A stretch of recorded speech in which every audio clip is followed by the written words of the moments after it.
Friends, Lahore में मुलाकातों का सिलसिला जारी है। कुछ ऑफिशियल मीटिंग्स हैं, कुछ सुल्तान साहब की, कुछ मेरी, जिनकी हम वीडियोस तो नहीं बना सकते, लेकिन जो लोग मेरा चैनल शुरू से देख रहे हैं वो मेरे बड़े भाई कैसर लाला जी को ज़रूर जानते होंगे। आजकल ये लाहौर कंटोनमेंट में है, तो थोड़ा सा हमने टाइम निकाला, इनसे मुलाकात के लिए आए, तो हमने कहा ज़रा जो है बैठे, फिर चाय आ गई है तो आगे अभी निकलना है, आपको और भी दिखाएंगे। लेकिन मेरे लाला जी अस्सलाम वालेकुम। और ठीक ठाक कैसा लग रहा है? माशाल्लाह। पहले तो अपनी बेटी को मैसेज दें जो हम दोनों की कॉल नहीं उठा रही।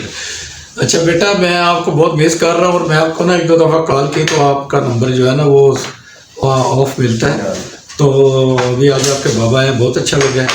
और मैं आपका अक्सर जिक्र खैर करता हूँ, मरी में जब अपने भाई के यहाँ जाता हूँ तो मुझे वो आशी मिलती है, तो आपका बड़ा जिक्र चलता है। मुझे एक दफ़ा कह रही थी कि मुझे नंबर भी दे दें, फिर वो भूल गया मैं। चल दे दे। मिस यू, और बहुत सारा प्यार आपके लिए, और अल्लाह पाक आपको सलामत रखे और बहुत सारी तरक्कियाँ दे। ये जुआ बेटा देख लो, ताया अबू से मैं आके स्पेशल मिल गया हूँ। आप गिला करती हो ना? हूँ तो गिला कोई नहीं। नहीं नहीं, आप तो नहीं। सुल्तान भाई ज़रा, और मैं और सुल्तान भाई कैसर साहब के ऑफिस में है, तो चूंकि ये तो हमारा अपना ऑफिस है, यहाँ पे ऐसी प्राइवेसी नहीं है। कैसे भाई स्पेशल देखे जी, हमारा रावलपिंडी में भी ख्याल रखते थे, और ये अपनी सरजमीन लाहौर आए हैं तो इतना प्यारा प्रोटोकॉल, इतने प्यारे तरीके से मिले। बहुत ही प्यारी शख्सियत है, जब भी आप मिलेंगे ना आपको बहुत मजा आएगा। थैंक यू, बहुत मोहब्बत। लाला जी जो हमारे राशिद भाई हैं वो भी ब्लॉग देखेंगे हमारे आपकी जगह इंशाल्लाह। तो उनको वो लोग कहते थे मेरा सलाम जरूर पहुंचाना, तो आपको पहुंच गया सलाम? हमारी तरफ से भी बहुत बहुत सलाम, और बहुत अच्छा लगा। अपना बाबा जी आए हैं, बहुत अच्छा लगा आप सबसे मिलकर, आपकी मोहब्बत, और इंशाल्लाह अजीज ये मोहब्बतों का सफ़र जो है ना जारी रहेगा। अच्छा, एक लाला जी मैसेज, आप क्योंकि जो हमने वो मुलाजमीन के लिए आप लोगों ने वो काम किया, थोड़ा सा एक मैसेज दे दें जो बच्चे कंटोनमेंट के हमें इस वक्त देख रहे हैं उनको। जी जी, कंटोनमेंट बोर्ड में से अगर कोई मुझे देख रहा है तो मुझे सारे कंटोनमेंट बोर्ड्स वाले जानते हैं। मैं सेक्रेटरी पिंडी कैंट बोर्ड रहा हूँ तकरीबन 8 साल, 4-5 साल में लाहौर में, फिर एट द एंड यहाँ से आके रिटायर हुआ हूँ। तो आजकल मैं इधर cantonment institute of management and land administration में काम कर रहा हूँ। तो आप सब के साथ वैसे मेरा इंटरेक्शन तो है, क्योंकि प्रमोशन एग्जामिनेशन में आप लोग यहाँ आते हैं। तो अभी मुझे इन्होंने, बाबा जी ने एक सवाल किया है कि ये जो लोग डेली वेजेस पे थे, कच्चे लोग जिनको आम फैम में कहा जाता है, उनका पक्के होने का कुछ सिलसिला शुरू हुआ है, लिस्टें लग रही हैं। तो उस सिलसिले में मैं आप लोगों को ये बताता जाऊँ कि इसकी जब ये पॉलिसी बन रही थी, इनको रेगुलराइजेशन ऑफ कंटोनमेंट सर्वेंट्स की, उसमें मैंने बहुत काम किया है, और उसके मुताबिक जो है बहुत अच्छी रिकमेंडेशंस हैं कि कंटोनमेंट के जितने भी मुलाजमीन ऐसे हैं कि जिनकी कुछ सर्विस हो गई है, वो अभी तक काम कर रहे हैं, तो अभी तक वो कच्चे हैं, तो उनको गवर्नमेंट एक मरहलावार रेगुलराइज कर रही है।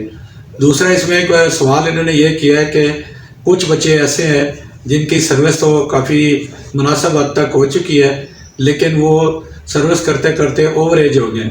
तो इस सिलसिले में मैं क्लैरिटी देना चाह रहा हूँ कि मोहतरम जो डायरेक्टर जनरल है हमारे जनाब मेजर जनरल इरफान अहमद मलिक साहब, उन्होंने, और जो बाकी जो उनके साथ जो टीम काम कर रही है, उसमें उन्होंने ये गुंजाइश रखी है कि ऐसे लोग जो दौरान सर्विस ओवर एज हुए हैं उनको एज रिलैक्सेशन की जो है ना वो रियायत हासिल होगी।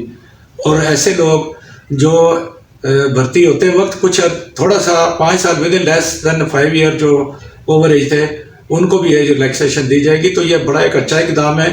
इसमें मेरी आप सब से गुजारिश है कि जितने लोगों ने इसके ऊपर काम किया, मेहनत की है, पॉजिटिवली चले हैं, बिलखसूस स्टेशन के जो हमारे डीजी साहब हैं, उनके नीचे डायरेक्टर साहबान की एक टीम है, रीजनल डायरेक्टर साहबान है, आगे फिर सीओ साहबान कमेटी के मेंबर हैं, वो उस पर काम कर रहे हैं।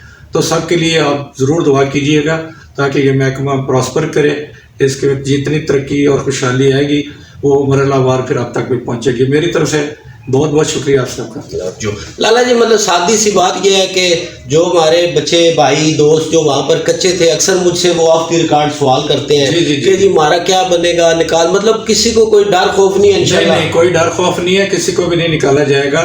जो लोग पॉलिसी 9 होने की तारीख तक जो नौकरी में थे, वो चाहे ओवर एज हो चुके हैं, उनको एज रिलैक्सेशन दे के उनको रेगुलराइज किया जाएगा। बहुत शुक्रिया लाला जी। चले जी चाय पीते हैं। और इंशाल्लाह। दोस्तों ये एक छोटा सा मैसेज था, मैंने कहा कैसर भाई से आप लोगों को दिला दूं, और ये मतलब मेरे व्लॉग से हट के है, लेकिन चूंकि नेकी का काम है तो हम सब नेकी के काम में, आप सब ने भाई कैसर भाई के लिए और जितने लोग इन्होंने नाम लिए हैं, जो लोग ये आपके काम कर रहे हैं आपकी नौकरी पक्की करने के लिए, उन सब को आपने दुआओं में याद रखना है। बाकी अभी मेरा आगे व्लॉग देखते रहे, हम चाय पीते हैं फिर आगे बढ़ते हैं।